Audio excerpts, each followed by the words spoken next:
አይገባም ብለህ አሁን እኮ ከደቂቃዎች በፊት አንተ ራስህ እየተከራከርከኝ ነበረ። አሁን ደግሞ መልሰህ ራስኑ በጥፊ ስትለው ምን አልከኝ? ከሌሊቱ 1/3 ሲቀር ራሱ ይገባል እያልከኝ ነው። በየቀኑ ፍጡር ውስጥ ይገባል እያልከኝ ነው። ፍጡር ውስጥ አይገባም የሚለው ሙግታችሁን ውሃ እንደዚህ የምታበሉ እንትን ቢሆን ተሆነ ለምን ፍጡር ውስጥ አይገባም ብላችሁ አይበላውም? ይሄ እኮ ፍጡር ውስጥ እንደሚገባ ከሆነ ሰለፎች ፈስረው እንዳሳለፉት እኛም እናሳልፈዋለን። አምሮ አከማጃት ነው አለቀ። ስለዚህ አላህ ፍጡር ውስጥ ይገባል? አይገባም። ስለዚህ ደመናው ፍጡር አይደለም ማለት ነው። ደመና ፍጡር ለምን ፍጡር አይሆንም? ፍጡር ነው እንጂ ደመናማ። አንተ እኮ ስለዚህ አንተ ፍጡር ደመና ውስጥ አይገባም። ደመና ውስጥ አታርግ። ቆይ ምክንያቱም ለምን መሰለህ? በደመና ውስጥ ሆኖ ይመጣል አልከኝ። ልብ በል፣ በደመና ውስጥ ሆኖ ይመጣል። ስለዚህ ደመና ውስጥ ማለት ምን ማለት ነው? ስለ ውስጥ ነዋ። ምን ሌላ አለው አልከኝ።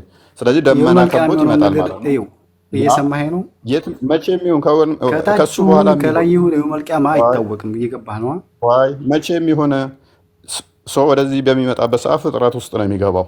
ሰማያትንም አልፎ ነው የሚመጣው። ኤኒዌይስ ደመና ውስጥ በሚገባበት ሰዓት ላይ በደመና ውስጥ ሆኖ ከመጣ ከመላእክቶቹ ጋር ደመናው አትሊስት ደመናው ምንድን ነው? ፍጡር ነው። ፍጡር ከሆነ ደግሞ እንደ ልብስ የለበሰው ደመናው ፍጡር ይሆናል። አላህ ምን ይሆናል? ሊሚትድ የሆነ ሼፕ ያለው ከዚህ እስከዚህ ሊባል የሚችል ቅርጹ እንደዚህ እንደዚህ ተብሎ ሊነገርለት የሚችል በደመና ውስጥ ሁኔታውን ተፈኩር አታድርግ። በአእምሮ አትሳለ ማለት የሆነ ነገር በሆነ ነገር ውስጥ ገብተህ የሚመጣ አድርገህ ለምን ትስላለህ አንተ በአእምሮ? ደመና ውስጥ እያሰብክ ያለው ምንድን ነው? የሆነ ነገር በሆነ ነገር ውስጥ ሲመጣ ልክ ይሄን ይመስላል የሚለው ነገር እያሰብክ ያለው እኮ አንተ። ኖ እንደዛ እያልኩ አይደለም። አንድ ነገር ውስጥ የሆነ ነገር ሆኖ ይመጣል። እየሰማኸኝ ነው? እዛ ውስጥ የሆነ ኳስ ወደ ወርቅ አይደለ? እዛ ውስጥ ሆኖ ይመጣል ከተባለ ስለዚህ ዙሪያውን የከበበው ምንድነው የሚሆነው? ደመናው ነው የሚሆነው። አላህ ደግሞ የተገደበ ቅርጽ እዛ ውስጥ አለ። ለምን ተፈኩር ታደርጋለህ? እንዴት ሆኖ አንተ በአእምሮ ለምን ትስላለህ? እኛ በአእምሮች እንድንስል አልተነገረም፣ አልጠየቅንም። በአእምሮች እንድንስል አልጠየቅንም። ይመጣል ነው አለቀ። አማርኛው በአእምሮ ለምን ትስላለህ? እኔ አልሳልኩትም፣ ቁርአንን ነው የሳለው ራሱ። ይህ ስለሳልክ እኮ ነው። አማርኛውን አንብቦሽ ከይፍያ እንጠየቅም። ከይፍያ ማለት እንዴት የሚለው ነገር አንጠየቅም። እኛ ግዴታም የለብንም እሱን ለማብራራት። ይመጣል የሚለው ነገር ተቀብለ ማሳለፍ ነው። ይመጣል አላህና መላእክቱ እሱን አናውቅም። በሆኑ ጥላዎች ውስጥ ሊመጧችሁ እንጂ ትርጉሙን እኮ መጀመሪያ ነግሬሃለሁ። ቀድሜ እኮ ነግሬሃለሁ ትርጉሙን ወገን አብዲ። ስለዚህ አላህና መላእክቱ ምን ውስጥ ሆነው ይመጣሉ? ደመና ውስጥ ሆነው በደመና ጥላ ውስጥ ሆነው ይመጣሉ ከተባልክ ስለዚህ ፍጥረት ውስጥ ይገባሉ አይገቡም? አንዴ መልስልኝ። እኛ እንዴት የሚምጡ አይመለከተንም። ይመጣል ፍርድ ለመስጠት ይመጣል ነው። እንዴት ይምጣ? እኛ አይመለከተንም። ከይፍያ እንጠይቅም። እንዴት መጣ ብዬ አልጠየቅኩም። ፍጡር ውስጥ ይገባል አይገባም? እንዴት መጣ የሚለውን ስታስብ እኮ አንተ እንደዛ ነው። በደመና ውስጥ ሲመጣ እንዴት ይመጣ? ፍጡር ውስጥ ይገባል አይገባም? ለምሳሌ ፍጡር ውስጥ ስትል ለምን ውስጥ? ደመናው ፍጡር ነው አይደለም? ፍጡሩ ምን ውስጥ? ደመና ፍጡር ነው አይደለም? ፍጡር ነው ያ። ስለዚህ እዛ ውስጥ ይገባል አይገባም? ጀነራላይዝ አታርግ። ለምን ጀነራላይዝ ታደርጋለህ አንተ? በደመና ውስጥ ነው ይመጣል አይደለ? ይገባል አይገባም? በደመና ውስጥ ነው ይመጣል የሚለው ቁርአን ነገርን አይደለ? ተቀብለን እናሳልፈዋለን። እንዴት ይመጣል? ለምን እኔ ለምን ይመጣል ብዬ አልጠየቅኩም። ጀነራላይዝ ለምን ታደርጋለህ አንተ? አንተ እኮ እያደረክ ያለው አሁን ሀስቲ ጀነራላይዜሽን እየሰጠህ ያለው በቁንጽል ሀሳብ ተነስተህ ምን ነው? በምን ውስጥ ሆኖ ነው የሚመጣው? እሺ መልስልኝ። አንተ ስፔሲፊክ ነው፣ ሊሚት አለው እኮ። ለምን ጀነራላይዝ ታደርጋለህ አንተ? በምን ውስጥ ሆኖ ነው የሚመጣው? ያነበብከው እኮ ነው እሱ ጋር አልተነበበልኝም። በደመናው ውስጥ ሆኖ ይመጣል እያለ እኮ ነው። ደመናው ፍጡር ነው ፈጣሪ ነው? ደመና እንዴት ብሎ ፈጣሪ ይሆናል? ስለዚህ ፍጡር ውስጥ ሆኖ ነው የሚመጣው እያልከኝ ነው? አላህ ምን መሰለህ አሁን አንተ እያደረክ ያለሁ ማለት ነው ከሆነ ቁንጽል ሀሳብ ትነሳና ጀነራላይዜሽን ትሰጣለህ። ኦኬ እሺ፣ ማይክ አንዴ ያስ አይገናኝም። ሁለቱ አያስኬድም። ቆይ አንድ አዳምጥ። ማቴዎስ ወንጌል ምዕራፍ 25 ቁጥር 30 ነው። እንዲከፈትልኝ እንትና ቆስንጆንስ ቆይ አንድ አዳምጥ። ክፍሉ ከየት እንደተኮረጀና እንደተሰረቀ ላሳየ። አብዱል ፈታ ሰላም ብያለሁ። ጅራታ ያለ አልመሰለኝም። ሰላም በለንም ስንል ዘጋን። ሰላም ፈንዲና ሰላም ብያለሁ። ሰላም ናችሁ? አለን። ቁጥር 31 ላይ እንደዚህ ይላል። የሰው ልጅ ልብ በሉ፣ የሰው ልጅ ክርስቶስ ራሱን የሰው ልጅ እያለ ይጠራል። በጣም መወደው ቶፒክ ነው። የሰው ልጅ ሲል በጣም ደስ ከሚለኝ አንዱ ምክንያቱም ክርስቶስ ራሱን የሰው ልጅ እያለ የሚጠራው ትንቢት ስላለ ነው። አይሁዶቹ በጊዜው አልተረዱትም። የሰው ልጅ ሲላቸው ግን ምን እያላቸው ነው? እናንተ አምላክ በደመና ይመጣል የሰው ልጅን የሚመስል ብላችሁ በነቢያት የተነገረላችሁ የምትጠብቁት እኔ ነኝ። የሰው ልጅ የሚለውን ታይትል ክርስቶስ ደጋግሞ ለራሱ የሚጠቀመው ለዛ ነው። ትንቢተ ዳንኤል ምዕራፍ 7 ላይ ምዕራፍ 7 ቁጥር 13 ላይ የሰው ልጅ የሚመስል ብሎ የሚገልጸው ማለት ነው በደመና እንደሚመጣ። እዝራ ሱቴል ላይም ምዕራፍ 12 ላይም ተገልጿል። አይሁዶች አስቀድመው ምንድነው እሱ አባቶቻቸው የሚያውቁት እግዚአብሔር የሰው ልጅ በሚመስል በደመና ይመጣል እና ይፈርዳል ብለው ነው የሚጠብቁት ማለት ነው። ክርስቶስ እናንተ በትንቢት የተነገረላችሁ በመጻሕፍቶቻችሁ የሰው ልጅ የተባለው እኔ ነኝ ሲል የሰው ልጅ እያለ ራሱን ይጠራል። ምን እያለ ይጠራል? የሰው ልጅ እያለ ይጠራል። የሰው ልጅም በክብሩ በሚመጣበት ጊዜ ከእርሱ ጋር ልብ በሉ፣ የሰው ልጅ ነው የሚመጣው። በምንድን ነው የሚመጣው? በክብሩ በሚመጣበት ጊዜ ከእርሱ ጋር ቅዱሳን መላእክቱ ሁሉ በዚያ ጊዜ በክብሩ ዙፋን ይቀመጣል። አሕዛብ ሁሉ በፊቱ ይሰበሰባሉ። እረኛም በጎቹን ከፍየሎች እንደሚለይ እርስ በርስ ይለያቸዋል ይላል። ክርስቶስ በያዘው ስጋ በነሳው ስጋ ይመጣል። ራእይ ምዕራፍ 1 ቁጥር 7ን ክፈትልኝ። በደመና የሚመጣው ያ የሰው ልጅ የተባለው ከቅዱሳን መላእክቱ ጋር የሚመጣው ክርስቶስ ነው። ቁጥር 7 ላይ እነሆ ልብ በሉ፣ እነሆ ከደመና ጋር ይመጣል። ከምን ጋር? ከደመና ጋር ይመጣል። ዓይንም ሁሉ የወጉትም ያዩታል። የምድር ወገኖች ሁሉ ስለ እርሱ ዋይ ዋይ ይላሉ። አሜን ይላል።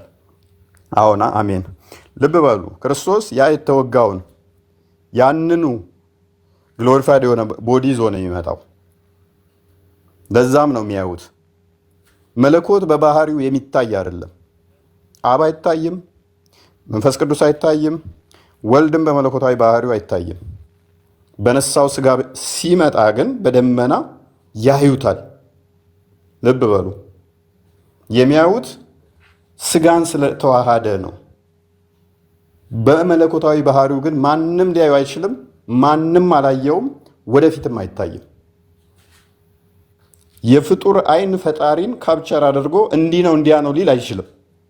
በፍጡር ውስጥ ተገድቦ እንዲህ ነው ተብሎም ሊገለጥ አይችልም። መለኮታዊ ክብሩን በነዛ ልገልጠው አትችልም። ክርስቶስን ያየነው ግን በተገለጠበት ነው። ካብ ሳይለቅ በስጋ ተገለጠ አይደለ? አላህ ግን እንደዛ አይደለም። ሉክ አላህ ግን እንደዛ አይደለም። ሙሉ ለሙሉ ሼፑ ምንድነው? እሱ በደመና ውስጥ የተገደበ ሆኖ በመለኮታዊ ክብሩ በደመና ይመጣል። ስለዚህ ምን ሆነ ማለት ነው? ሊሚትድ ሼፕ አለው ማለት ነው። ምክንያቱም የሰው ስጋን አልነሳም፣ ወይንም የሆነ የሌላ አካል ፍጡርን ነስቶ ያንን አካል ይዞ አይደለም በደመና ውስጥ የሚመጣው፣ በራሱ አስቀድሞ በነበረው አኗኗሩ በዛው ስለሚመጣ ማለት ነው። ስለዚህ የተገደበ ነው። አላህ የተገደበ አካል ነው ማለት ነው። አብዲ ገብተዋል እያልኩ ያለሁት የተገደበ የሚለውን አንተ እንዴት ልታውቅ ቻልክ? ከምን መረጃ ተነስተህ እንደዚያ ልትቻልክ? አንተ ያ ከምን መረጃ? አንደኛ አንተ በደመና ይመጣል፣ በደመና ውስጥ ይመጣል። እንዴት ይመጣል? ሁኔታውን አንተ እንዴት አወቅህ? እሱ ምን አሳወቀህ? በደመና ውስጥ ይመጣል። ከዛም በኋላ የሚመጣውን አካል ደግሞ ታየዋለህ። ልታየው የምችለው እኛ መታችን ማለት ነው ሊያደርግ የሚችለው አይንህ ካፕቸር ሊያደርግ የሚችለውና እንደገናም ደግሞ ኦኬ፣ በቀላሉ ላስረዳ። እንደውም በራሱ ማለት ነው በደመና ውስጥ የሚመጣው አላህ ነው። ኦኬ፣ ሌላ ሼፕ ዞ ነው የሚመጣው ወይንስ በራሱ አኗኗር ነው የሚመጣው? እሱን እንዴት እንደሚመጣ እናቅምኛ። ይመጣል ነው ይመጣል ተብሏል፣ አለቀ። ይመጣል እንቀበል። እሱን በቃ እንደመጣ እናሳልፈዋለን። ከይፍያ አንጠየቅም እያልኩ ነው። ከይፍያ ማለት ሁኔታውን አንጠየቅም። እንዴት ይመጣል የሚለው ነገር አንጠየቅም። እንዴት ይወርዳል ነው አንጠየቅም። እኛ አንጠየቅም። የሌላ የሌላ ፍጡርን አካል ተዋህዶ ነው የሚመጣው ወይንስ በራሱ ሳይዋሃድ ነው የሚመጣው? እሱም አይመለከተንም፣ እኛ ሙስሊሞችን አይመለከትም። ፍርድ ሊሰጥ ይመጣል የውመል ቂያማ። ማይመለከት ከሆነ ሎክ እኛ አምላክ አይታይም፣ ሊዳሰስም ሊነካም ሊታይም አይችልም። ነገር ግን መለኮት ስጋን ተዋህዶ በስጋ ተገለጠ ብለን ስንል ታዲያ ለምን ትቃወመናለህ? ስጋው ፍጡር ነው። ያን የፈጠረውን ተዋህዶ ተገለጠ ስንል ለምን ትቃወማለህ ታዲያ? አይመለከተንም ብለህ የምዘጋ የምደመድም ከሆነ አላህ ፍጡሩን ተዋህዶ ከሆነ የሚመጣው ለምን ትቃወመናለህ? አሁን ታዲያ እኛን ነው ወይንስ ገና ቅያማ ቀን ነው አላህ የሚዋሃደውና ወይንም ደግሞ በፍጡር ውስጥ ሆኖ የሚመጣው ገና ቅያማ ቀን ስለሆነ ነው? የጊዜ ጉዳይ ነው? የታይሙ ጉዳይ ነው ማተር ያደረገ? የታይም ጉዳይ ከሆነ ማተር ያደረገ አላህም ገና ወደፊት የፍጡርን አካል ይዞ ይመጣል። እንደዛ ከሆነ አይ በራሱ አካል ነው የሚመጣው ካልከኝ ደግሞ ሊሚትድ አካል አለው ማለት ነው። ምክንያቱም ደመና ውስጥ ሆኖ ካልከኝ ደመናው የሚደርስበት ቦታ ስለሚኖር ማለት ነው። እዛ ውስጥ ስለሆነ ትሪሊየን ዓመት የሚያስጉዝም ይሁን ጥልቀቱ ከዛም በላይ ይሁን፣ ግን በፍጡር ውስጥ ነው ካልከኝ ስቲል አሁንም ተገድቧል። አብዱልፈታ አግኝተኸኛል? ሀሳቤን አብዱልፈተና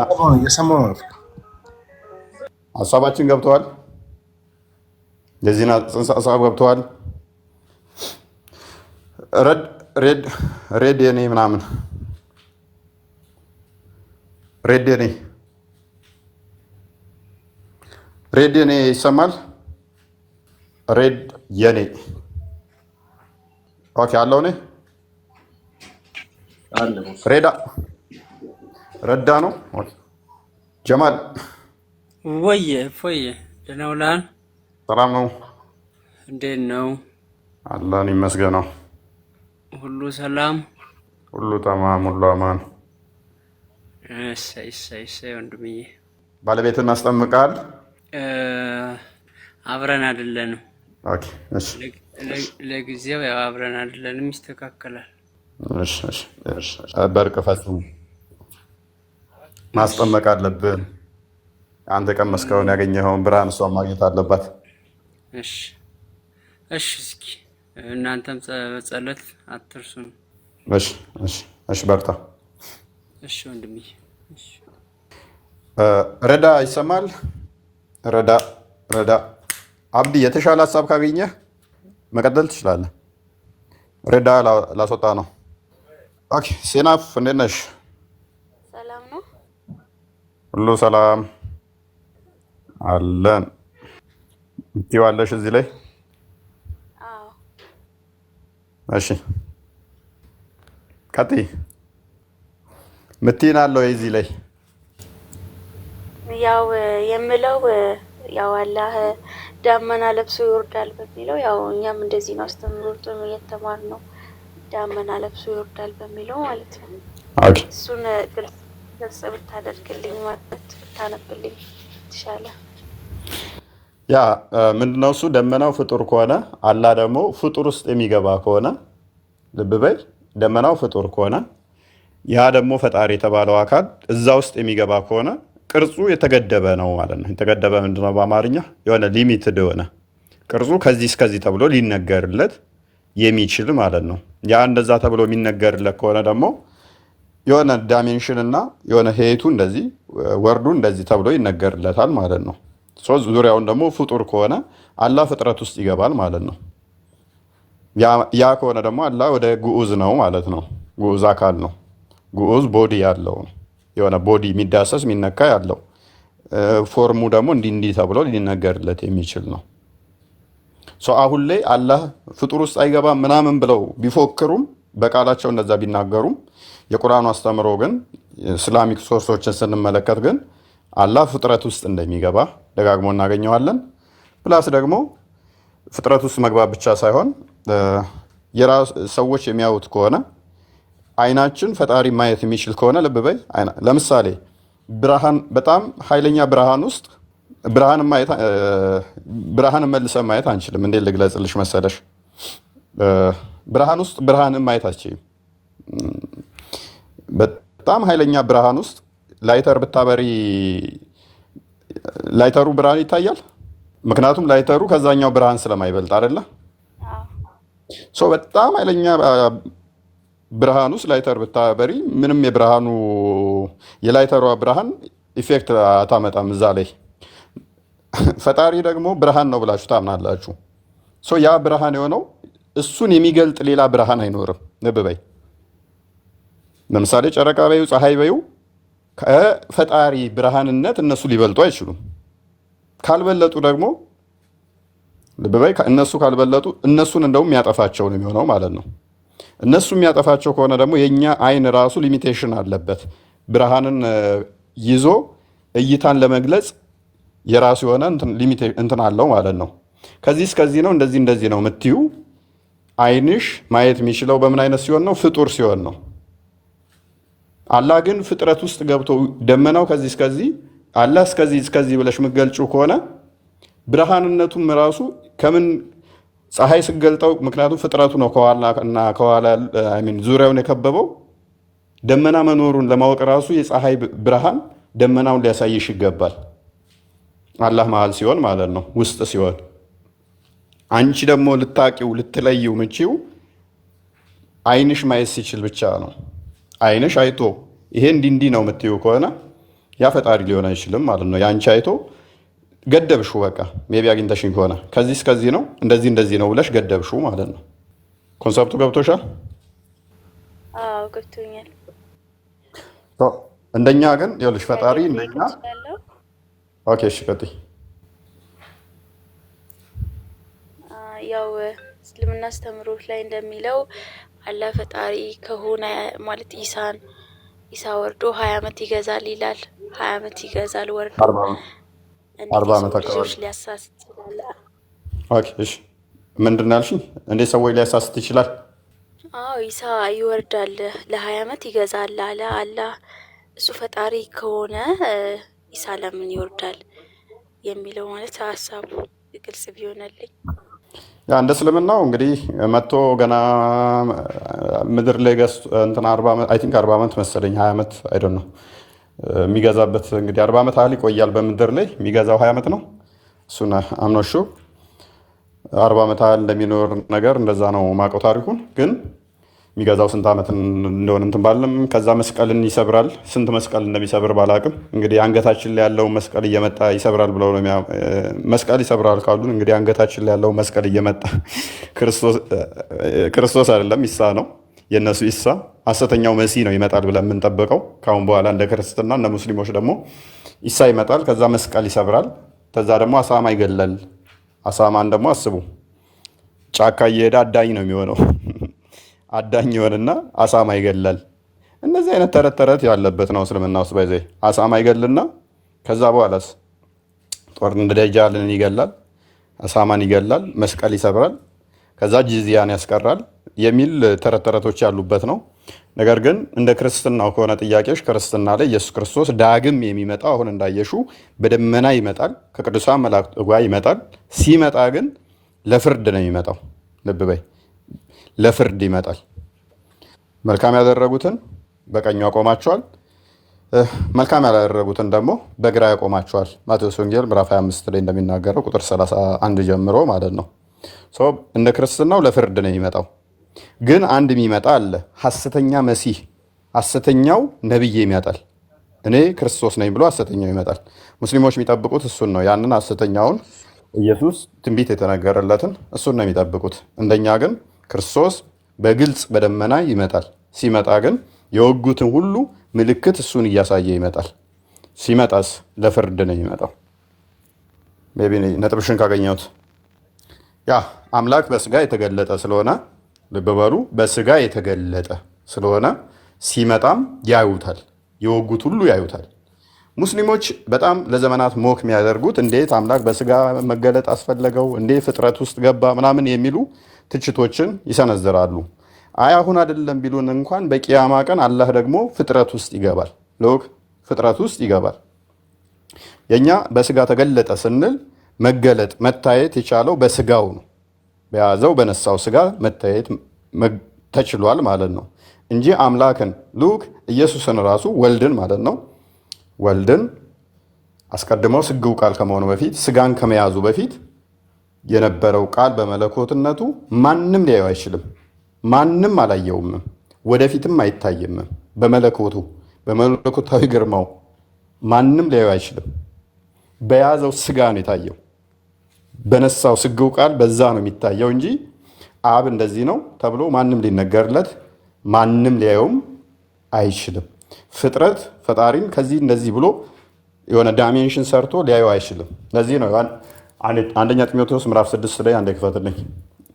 አንደኛ ጢሞቴዎስ ምዕራፍ 6 ቁጥር 16 ላይ አላህ ግን ስጋን ሳይነሳ ፍጥረትን ሳይይዝ በመለኮታዊ አስቀድሞ በነበረው ሲመጣ በደመና ውስጥ ሆኖ ነው የሚመጣው ካሉን ደመና ውስጥ ከተባለ የሆነ ቤት ውስጥ ከተባለች ለምሳሌ ቤቱ ከአንቺ ይበልጣል። በቃ አንቺ እዛ ውስጥ ገብተሻል። ደመና ውስጥ ከተባለ አላህ ከደመና ውስጥ ነው ያለው ማለት ነው። ውስጥ ከሆነ ደግሞ ምንድን ነው ማለት ነው? ከደመናው ያንሳል ማለት ነው። ካነሰ ደግሞ አላህ ከዚህ እስከዚህ ተብሎ ዳይሜንሽንና የሆነ ወርድ ሄቱ ምናምን ሊሰራለት ይችላል ማለት ነው። እኛ ግን ፈጣሪ በሁሉ የሞላ ነው ብለን ነው የምናምነው። በሁሉ የሞላ ከሆነ ደግሞ ፎርሙ እንዲህ ነው፣ በዚህ እንደዚህ ተብሎ ሊገለጽ አይችልም ማለት ነው። አንደኛ መንፈስ ነው ይለዋል። መንፈስ ከሆነ ሊታየ ሊነካ ሊዳሰስ የማይችል ረቂቅ አምላክ ነው። ያ ረቂቁ ደግሞ በሁሉ የሞላ በሁሉ ያለ ነው። ስለዚህ እንደዚህ ከዚህ እስከዚህ ብለሽ ምሰሪው አይደለም ማለት ነው። ኦኬ እንደዚህ ይላል። እርሱ ብቻ የማይሞት መለኮት ሊሞት አይችልም። መለኮት በባህሪው የሚሞት አይደለም። እርሱ ብቻ የማይሞት አለ። አንድ ማንም ሊቀርበው በማይችል ብርሃን ይኖራል። ይህንም ብርሃን የፍጡር አይን ሊያየው አይችልም። ማንም ሊቀርበው በማይችል ብርሃን ይኖራል። አይናችን ብርሃንን እንኳን ለማየት መጥና ነው። ፀሐይን በምን ያህል ርቀት ላይ ሆነን ነው ልናያት ምንችለው? ፀሐይ ጋር ብንሄድ ማየት እንችላለን ነው? ከፀሐይ ስንት እጥፍ ኮምፔር ላይደረግ በሚችል ሁኔታ ያለን አምላክ በዚህ እንትን ሊያጠፋው በሚችል ብርሃን ፈጣሪ ልታየው አትችልም። አንድ ሰውስ እንኳ አላየውም። ፈጣሪን ማንም አላየውም። ኦኬ ሊያየውም አይችልም። አላየውም ብቻ አይደለም ሊያየውም አይችልም። ታዲያ በብሉይ ኪዳን ፈጣሪ እንደዚህ ታያቸው፣ ተገለጠላቸው፣ እንዲታያቸው ተብሎ የተነገረው እሱ መገለጥ ነው። በመለኮታዊ ክብሩ ሳይሆን ለነቢያት በተለያየ ጊዜ ላይ በተለያየ ሁኔታ ተገልጦላቸዋል። በተለያየ ሁኔታ ተገልጦላቸዋል እንጂ በመለኮታዊ ክብሩ ግን አልተገለጠም። ሊታይም ሊገለጥም አይችልም። ልናየው አንችልም ማለት ነው። የእስልምናው ግን በራሱ በአካሉ በዛው ነው የተገለጠው። ሰው እንደዛ ከሆነ ደግሞ ይገደባል ማለት ነው። የተገደበ ነው።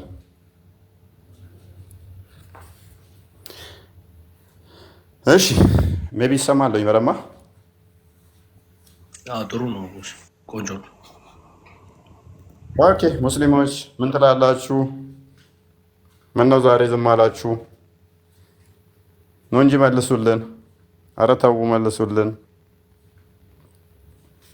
ዝምታ ነው መልሳችን። ተው ስላላ ምላሽ ስጡን። ስላላ ስንት ቀን ሙሉ ገባን፣ ምላሽ የለም። ምንም አታውቁም ስንላችሁ ስላላ ለዚህ ነው። ከተጻፈው ውጭ እያመጣ እኮ ነው። አንተ ምን አመጣውኝ? ከተጻፈው ውጭ ተጽፏል እኮ ክርስቲያኖች የሚጠይቋቸው ጥያቄዎች ተብሎ ተጽፏል፣ በመጽሐፍ ታትመዋል። እና ከዛ ውጭ እያመጣህ ነው አንተ። ልክ አይደለም። ስለዚህ የእነሱን አጠር አንብቤ ልምጣ እንዴ? አይ እና አህመዲን ጀበል እኮ ጽፈዋል። የክርስቲያኖች ጥያቄ አልቋል። እነዚያ ጥያቄዎች መልሶች አልቋል። ያልተመለሱ ዛሬ ደግሞ መዝሙር እንዴት ነው? እሱ እንትን ብለሃል? አዎ መዝሙር በእናትህ ዛሬ ስትጠመቅ ይኸውልህ ቀኑን ሙሉ ነው እኔ ከፍቼ መውለው። መቼ ነው የምትጠመቀው አንድ ሰውዬ? ስትጠመቅ ቀኑን ሙሉ ነው መዝሙር ከፍቼ የምውለው። እስቲ አላህ እንግዲህ ሱራዎችን እየቀያየረ ነው። አንዴ ግደሏቸው ይላል፣ አንዴ ደግሞ መብታቸው ነው ይላል። እንትን ነው ፖስት ሳደርግ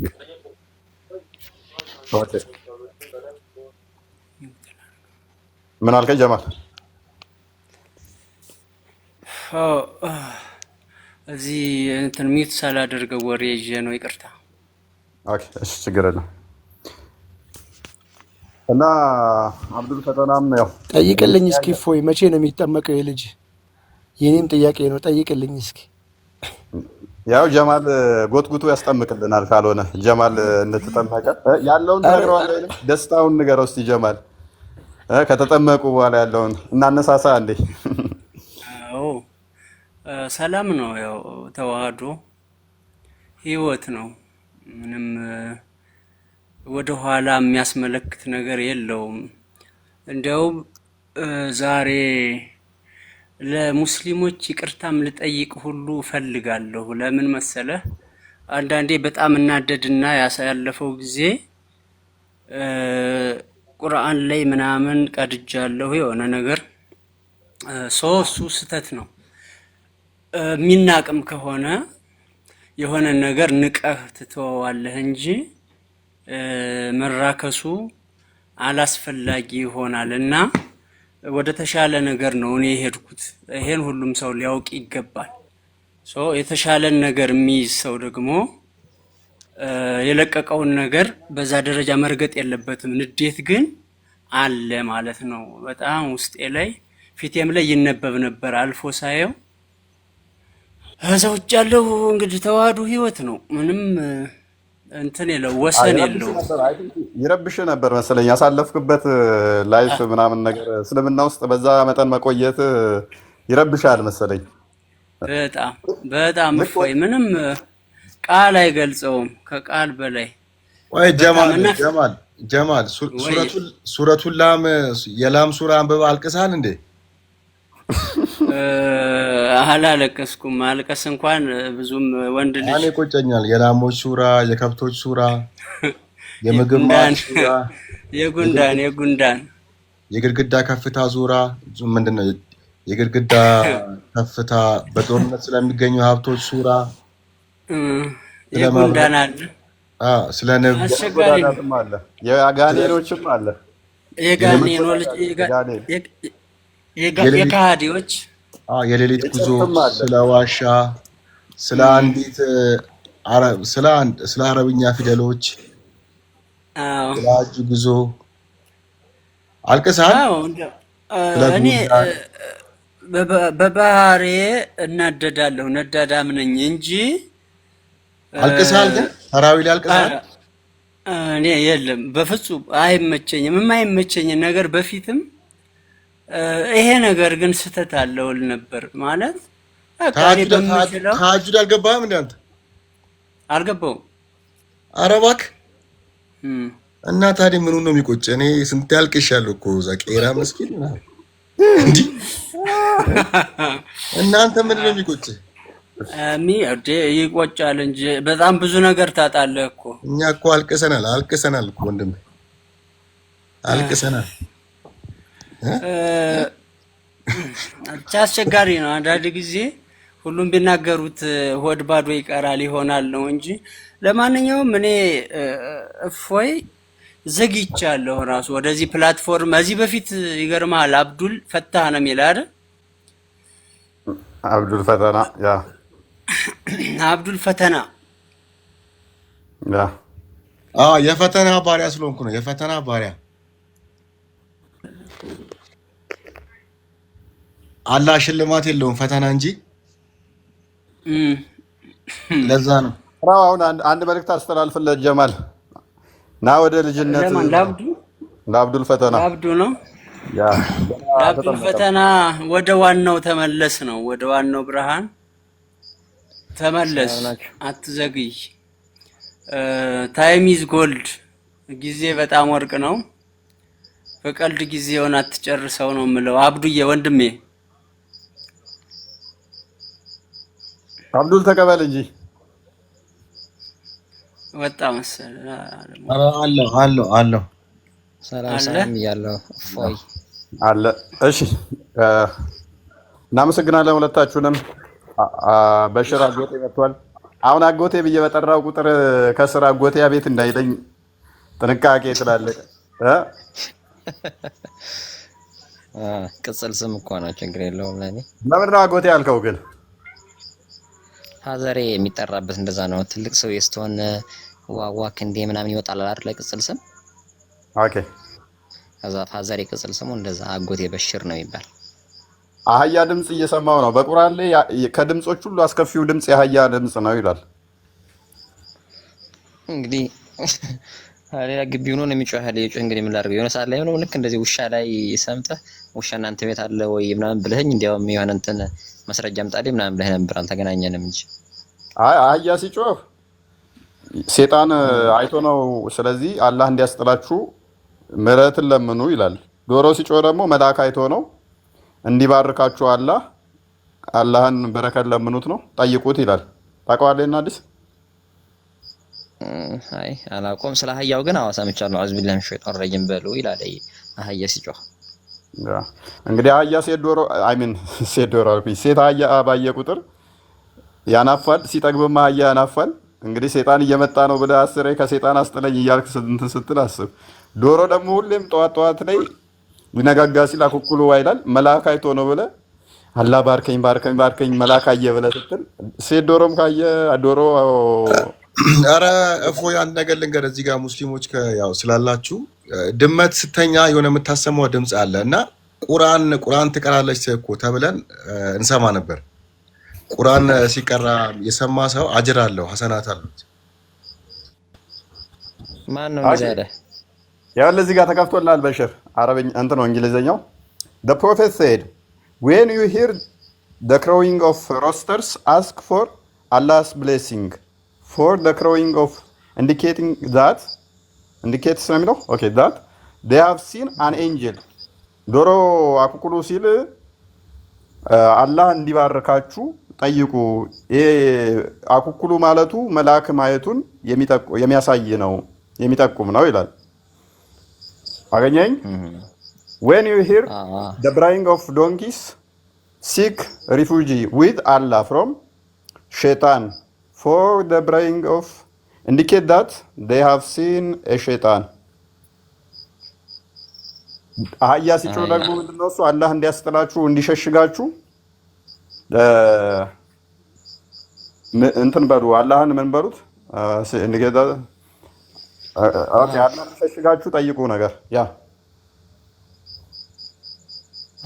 እና ምን ችግር አለ? ይሄ ማለትስ ምንድነው የሚያጻርረው? ሁለቱ እኩል ከጮህስ ዶሮና አህያ ሁለቱም አሉ ማለት ነው። ሰይጣንና መላእክት ጎን ለጎን ቆመው ነው ማለት ነው አይደለም? እሱ ጎን ለጎን ቆማል ሳይሆን አሁን አንተ መመልከት ያለብህ አህያ ሲጮህ ሰይጣን አይቶ ነው ተብሏል አይደለም። ልትቃረን ከሆነ አህያ የሚጮህበት ሌላ ምክንያት አለ ብለህ ማቅረብ አለብህ ማስረጃ ከፈለከው። አንድ ይሄ ይጠይቃል። ሲቀጥል ደግሞ ይሄ ኖርማል እኮ ነው፣ እውነት ነው። ደግሞ ይሄ ግዴታ ሌላው አማኝ በዚህ መጽሐፍ አላመነምና አጎቴ ኧረ ተው፣ ይሄ ምንም እውነት አይደለም። እኔ የገጠር ልጅ ነኝ። አህያ ተጠገበ ያናፋል።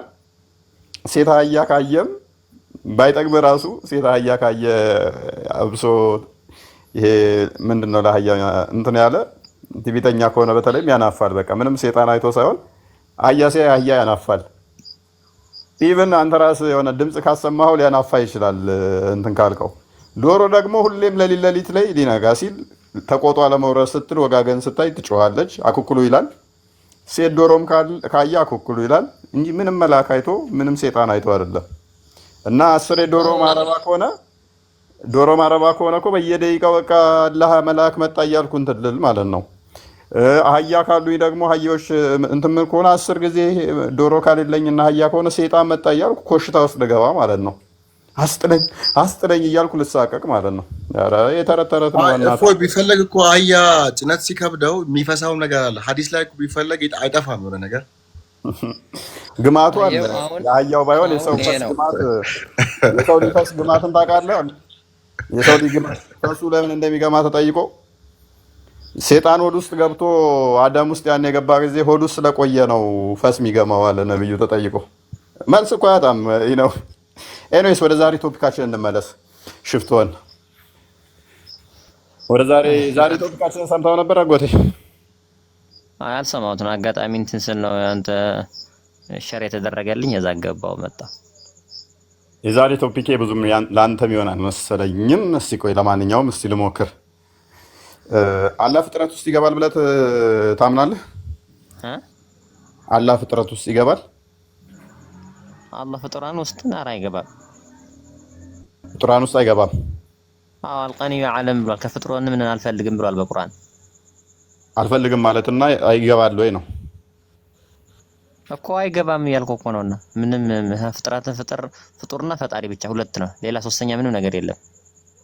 ስለዚህ ወደ ፍጥረታት ውስጥ ስለዚህ አላህ በምድር ላይ የለም፣ በምናያቸው ነገሮች ላይ ምንም የለም ማለት ነው። አላህ በእኛ አይን ኖ ይታያል አይታይም አይደለም ጥያቄ። የለም ፈጣሪ ከነ አይደለም አለ እንጂ መኖርማ። ኦኬ ታዲያ ለምንድን ነው እሱ አይገባ የምትለኝ? ጎበዝ ጥሩ ጥያቄ ነው።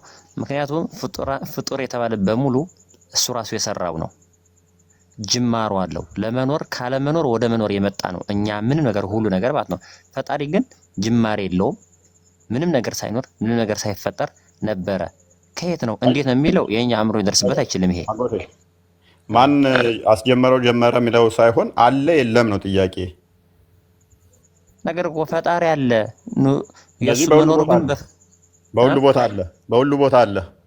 አረ በቦታ አይገለጽም። በቦታ አይገለጽም። እሱማ ሹብሃ አረከው እንደ ብዙ ልክ እንደ አስማተኛ ያለን በዛ እንደሚገኘው።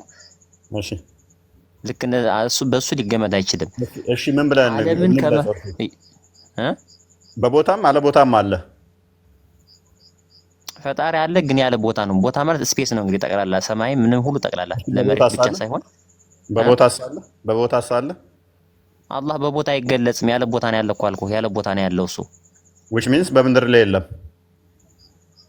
አይደለም የለም። አሁን እኮ በምድር ላይ የለም እንዳትል እንደዚህ የራቀ በኪሎ ሜትር ወይም ከሌላ ቦታ ሆኖ ብለህ ምድር ላይ የለም ካል ከሌላ ቦታ አለ ማለት ነው ትርጉሙ።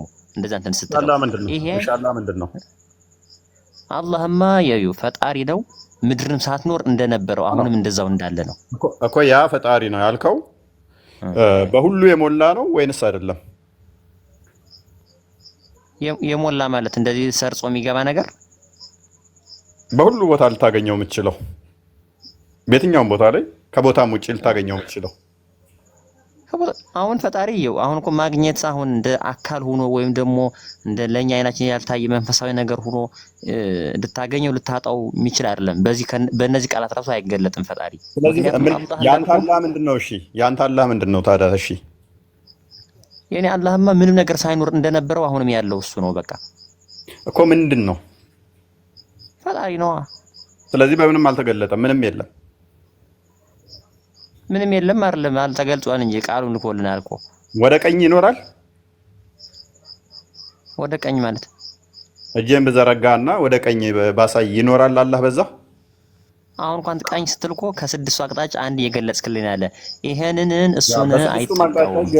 ስለዚህ በስድስቱም አቅጣጫ ከሌለ የለም እያልከኝ ነው ባይ ዲፎልት። አይደለም ያለ አቅጣጫ ነው ያለን ምን ያህል ነው ደግሞ ከሺ ሰባተኛ አንድ ስጠኝ እስቲ ያለ አቅጣጫ ሊገለጥ የሚችል ፈጣሪ ብቻ ነው። ያለ አቅጣጫ ሊገለጥ የሚችል ፈጣሪ ብቻ ነው። ይሄ ደግሞ ማወቅ አንችልም እኛ። ማስረጃ እስቲ ሰባተኛ አለ የሚል ማስረጃ አንድ ስጠኝ። እኔ ሰባተኛ አለ እኮ አልኩህ። ምን ነው ሰባተኛ እኮ አደረከው አንተ። በስድስቱ አይገለጥም አልከኝ። ልብ በሉ። በስድስቱ ማለት ምን መሰላችሁ?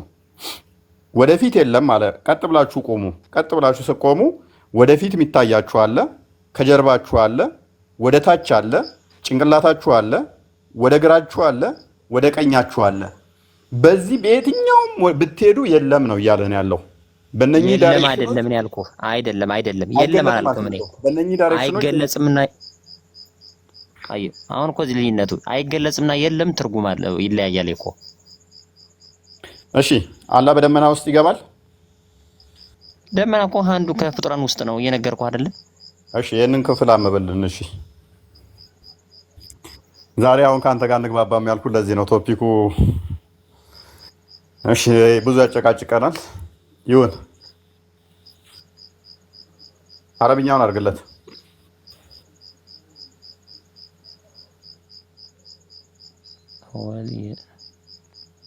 ولينظروا وأن إلى أن يأتيهم الله في الظلال من الحمام والصلاة بلا وقد ألمت وإلى الله ترجعون إلى المرى. እሺ ማሂ እስቲ አንዴ ልኛው ፈስሪን ማሂ እንትን ትይልናለሽ ይመችሻል ማሂ እስኪ አማርኛ ሳይ ችግር የለውም አማርኛ ሳይ እስኪ አንብቤዋለሁ እሱን ኦኬ ቀጥል ሚለው ማለት ነው አላህ ቅጣቱን እና መላእክቱን ከደመና በሆኑ ጥላዎች ውስጥ ሊመጧቸው እንጂ አይጠበቁም። እሺ አላህ በምን ውስጥ በደመና ውስጥ ነገሮች ሁሉ ወደ አላህ ይመለሳሉ። እስኪ በጮክ ላንብብልኝ ፎየኔ እንትን እያለብኝ ነው ስልኬ። ኦኬ እሺ ወዚህ ዳንዴ ቢታርግልን ኦኬ አላህ እና መላእክቱ ከደመና በሆኑ ጥላዎች ውስጥ ሊመጧችሁ እንጂ አይጠባበቁም። በምን ውስጥ ነው የሚመጡት? በደመናዎች በሆኑ ጥላዎች ውስጥ። ማናማ? አላህና መላእክቱ። ደመና ፍጡር ነው ፈጣሪ ነው? ፍጡር ነው ደመና። አላህና መላእክቱ በምን ውስጥ ነው የሚመጡት? በደመና ውስጥ ይመጣሉ እያለ ነው እንግዲህ ተርጓሚው። እሺ ስለዚህ አላህ ፍጡር ውስጥ ይገባል ማለት ነው? አይገባም። ኦኬ እነ ቁርአን ክፍል ተሳስቶ ነው የተናገረው? እሺ አሁን አንደኛ እንዳልኩ ትርጉም ላይ እነሱ በሚፈልጉት አርገውታል። ይሄ ሲቀጥል ደግሞ ቁርአን ላይ የመጡ ቃላቶች አረብኛውን አርግለት። ለዚህ ነው አረብኛውን ነው ፈልገው እንደውም እኔ አረብኛውን ተርጉምልንሽ እኮ አረበኛ ላይ ራሱ እኮ እንደዛ የሚል ያለው አረበኛው። ታዲያ አረብኛውም እንደዛ የሚል ከሆነ ተርጓሚዎቹ ናቸው እንደዚህ ሲፈልጉ የከተቱት አረብኛውም ካልከን፣ ስለዚህ ሌላ አረብኛ ደግሞ አለ ማለት ነው አንተ ሪፈር የምታደርገው። ይሄ የተሳሳተ አረብኛ ቁርአን ነው። ሌላ አረብኛ አለ ሳይሆን ትርጉም ያስፈልገዋል። በቀጥታ የምትወስደውና ማለት የተፈለገበትን ተብሎ የተቀመጡ ሙፈሲሮች ያስቀመጡት አለ። እስቲ የትኛው ቦታ ላይ ነው ነብይህ ይሄንን ማለት የምፈልገው ብሎ አንተ እንደምትለው ያለ መልስን ታስቀምጥና መላእክቱና አላህ በደመና ውስጥ ሆነው ይመጣሉ የሚለውን በቁርአን ፈስረው ወይንም በነብይ ሐዲስ ፈስረው። ስለዚህ እኔ እኮ አሁን ስለዚህ ርዕስ ብቻ አይደለም ይሄ ቁርአን ውስጥ አለ ቃላቶች የአላህ ቃላቶች አንዳንዱ በቀጥታ የሚወሰድ አለ ሙሐከም የሚያስፈልገው፣ አንዳንድ ደግሞ አያትን ሙሻቢሃ ተመሳሳይ ሆኖ ሌላ ትርጉሙ ግን ሌላ ሚጥ እንደዛ ለፈለ ቁርአን ላሳየ። ይሄ እኮ ግልጽ ነው አጎቴ በሽር፣ ይሄ እኮ ግልጽ ነው። በደመና ጥላ ውስጥ ሆነው አላህና መላእክቱ ይመጣሉ። ምክንያቱም አላህ ብቻ ቢሆን ኖሮ ሜቢ ኢንተርፕሪቴሽን ያስፈልገዋል ወይን እንዲህ ብለህ መፎገር ይቻል ነበር። መላእክቱም ብሎ አብሮ ነው ያስቀመጣችሁ። ልብ በል አብረውት የሚመጡት መላእክቶችም አሉ። እንደው ለአላህ ስለተነገረ ምናምን ብለህ እንዳትል፣ አብረውት የሚመጡት መላእክቶቹም ናቸው። ሰው እዛ ውስጥ ሆኖ ነው የሚመጣው። ፍጡር ውስጥ አይገባም ያልከኝ አሁን ፉርሽ ይሆንብሃል ማለት ነው። ወይንስ ዋብያዎች ላስገባልህና ከእነሱ ጋር ታወራለህ? እነሱማ ምን ደስታቸው አይደለ እንደዚህ ነገር እነሱ አግኝተው ሲጀመር፣ ይሄ እኮ የእነሱ ትርጉም ነው። እኔ ተርጓሚ ቁርአን ሳይሆንኩኝ በእኛው ምን ይህች ቃሏ ትርጉማ ምን እንደሆነች ስላላቃተም መገመት ደግሞ አልችልም። እኔ እንደዚህ ትርጉም ሊኖረው ይችላል ብዬ እኔ ተቃወምኩኝ እንጂ ቃሉን ይሄ ስተት አለው የተቃወምኩኝ እንጂ ቁርአኑ ማለት የፈለገበት ወይም ደግሞ ቃል በቃሉ ትርጉማ ምን እንደሆነች ብዙ ማወቅ አልችልም እኔ። እሺ የእናንተ እንትኖች እኮ አሁን የእኛውን እንዴት ነው እሱ እያልኩ ነው። ሜቢ ዋብያዎች ካላችሁ ላኩልኝ። ኑ ግቡ እስቲ ዋብያዎች። ለዚህ ነው በመጀመሪያም የፈራሁህ አንተ እንደዚህ ነው። ልንግባባ አልችልም ምናምን ያልከው ልክ ነው። አሁን እነሱ በዚህ ላይ አዎ ብለው ነው እንግዲህ ወደ ሌላ እንትን ክርክር የሚገቡብህ እነሱ። ከእነሱ ጋር አሁን አርጉመንት መስራት እንችላለን። አንተም ከአንተ ጋር መቀጠል እንችላለን። ግን ምንድነው እንትን መዳረቅ ነው የሚሆነው። መረጃ እንደማታመጣልኝ አውቃለሁኝ የእናንተን እይታ ስለማውቀው የአባሾቹ ትንሽ እንትን ስለሚል መረጃ ግን አታመጣም። አንተንም ቢይዝ ሰው መረጃ አታመጣም። ግን እንደዚህ እንደዛ ነው ብለህ ነው የምታልፈው። እሱማ መረጃ እመጣለሁ። አሁን ባለፈው የጠየቀ መረጃ እኮ አምጥቼ ነበር፣ መገኘት አልቻልንም እንጂ ምን ስለ ውሻ ምናምን ጠይቀኸኝ ነበር። ዛሬ ታመጣልኛለህ? ሐዲስ ላይ ያመጣህ እንደዛ የሚል? አዎ። ምን ሐዲስ ላይ? ሐዲስ ላይ ውሻ ነጃሳ አይደለም ቃል ዑላማ ምናምን ሊሆን ይችላል። የሐዲስና ቁርአን ላይ ግን ስለ ውሻ ነጃሳ መሆኑ የተቀመጠ ነገር የለም ማስረጃ ምናምን ብለህ ነበር ባለፈው። ቁርአን ላይ ነጃሳ አይሆንም ይሆናል ሳይሆን ጥያቄያችን አፍንጫው ላይ ይዩት አንዴ ወዲህ አፍንጫው ላይ ቆሻሻ አለበት፣ በዛ ምክንያት ነው ነጃሳ የሆነው አልከኝ። አፍንጫው ላይ ውሻ ቆሻሻ አለበት የሚለውን ሐዲስ ነበር የጠየቁ እኮ። እኔም እኮ እሱ ነው ያልኩህ። አፍንጫው ላይ ያለችዋ ነገር ከነካች መታጠብ እንዳለበትና ቆሻሻ እንደሆነ ስለመታጠብ ሌላ ጉዳይ ነው። ስለመታጠብ ሌላ ነው። 7 ጊዜ ጠቡ ሚል አለ። እሱን አይደለም የጠየቁኝ። እፎይ በሳይንስ ተረጋግጧል እኮ ነገር በሳይንስ ተረጋግጧል ይባላል። ምኑ? የውሻ አፍንጫ እርጥበት ስላለው ጀርሞችን ስለሚይዝ በአፈር እንጂ አይለቅም። በአፈር እንጂ ቆይ በዚህ ሜቢ ይውጣና ግባ። ድምፅ በጣም እንትን ይላል፣ ይረብሻል። የእኛ ጥያቄያችን የውሻ የተሰጠበት ትዕዛዝ በጣም ማይገናኝ ነው። ምክንያቱም ውሾቹን በከለር ለይቶ ነው። የቀይና የጥቁር ውሻ አፍንጫ ልዩነት የለውም። ሰው ነብዩ የጥቁር ውሻ ነው ያለው። ጥቁር ውሻ ከቀይ ውሻ የሚለይበት የለም። ስታመጣልኝ መረጃ ምንድነው? የጥቁር ውሻ ከቀይ ውሻ ይልቅ አፍንጫው ላይ ጀርም እንዳለበት ነብዩ የተናገረበትን ካመጣህልኝ፣ ከዛ ሳይንስ ካረጋገጠ ደግሞ አብዱል ፈተናን ጨምርና ሁለታችሁንም ጨምቂያችሁ እንደማታመጡ ስለማቅ ማለት ነው። አብዱል ፈተና እንደማታመጣ ስለማቅ። ምክንያቱም ጥቁር ውሻ ከቀይ ውሻ ይልቅ ሴጣን ነው ብሎ ነው የተናገረው እንጂ ነብዩ እኔ እኮ የተባለውን ነው። እኔ ውሻ ነብያችን ውሻና አህያ የሚጠሉበት ምክንያት እኔ አውቃለሁ። ላይክ ውሻና አህያ ወሲብ ነገር እንትን ስለሚሉ በሚስቶቻቸው ፊት እንደዛ እንትን ስለሚሉ ነው ነብያችን ውሻና አህያን የጠሉት እንጂ እኔ ቀደም ያልኩ የሚባለውን ነገር ነው የነገርኩ። አይ እሱማ ችግር የለው። እኔ ጋር አትምጣ፣ እዛው ሲቀጥል ደግሞ የጥቁር ውሻ ነው ነጃሳው ብዙ የቀይ ትንሽ ነው እኮ አልተባለም። አንተ ራሱ የነገርከኝ ሐዲስ ባለፈው ብሏል። የዛን ዕለት እኮ ብዬሽ ነበረ። አፍንጫው ላይ ነው ስትለኝ ያልከኝ ይገደል ነው ያልከኝ። ጥቁር ውሻ ፕሊስ ቆይ፣ ያው ባክቴሪያ አለበት የለበትም ከሆነ ለምን እዛ ትሄዳለህ? ለምን ሳይንስ ጋር ትሄዳለህ? እኔ መሰክርላለሁ። እንኳን ውሻ ጋርና እኔ ራሱ አፌን እንትን ብትለው ብዙ ባክቴሪያ አለብኝ። እጃችን፣ ሰውነታችን፣ ኤቭሪቲንግ ባክቴሪያ የሌለብን ቦታ የለም። ግን ሁሉ ባክቴሪያ ይገለዋል። የኔና አንተ አፍ ላይ ራሱ በጣም ብዙ ባክቴሪያ አለ። ባክቴሪያ አለበት የለበትም ይሄ አሟግተንም ማለት ነው።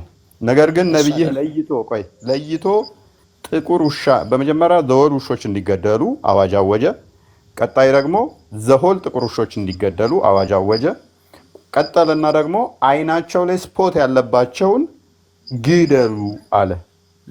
ምንድነው ልዩነቱ? ጥቁር ውሻ ከነጭና ከአረንጓዴ ከነኚህ ተብሎ ሲጠየቅ ጥቁር ውሻ ሴጣን ነው ብሎ ነው የመለሰው እንጂ አፍንጫው ቆሻሻ ስለሆነ ብሎ አልመለሰም።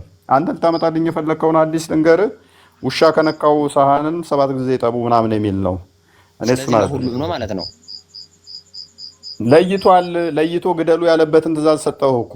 ለይቶ የሚገደል አይደለም፣ አይገናኝም እኮ። ይሄ ኖርማል ነው። ቆይ እኛ እኮ ያወራነው ስለ መግደል ነው። ስለ ውሾች መግደል የተሰጠበት አዋጅ ምክንያት ምንድን ነው ተብሎ ሲነገር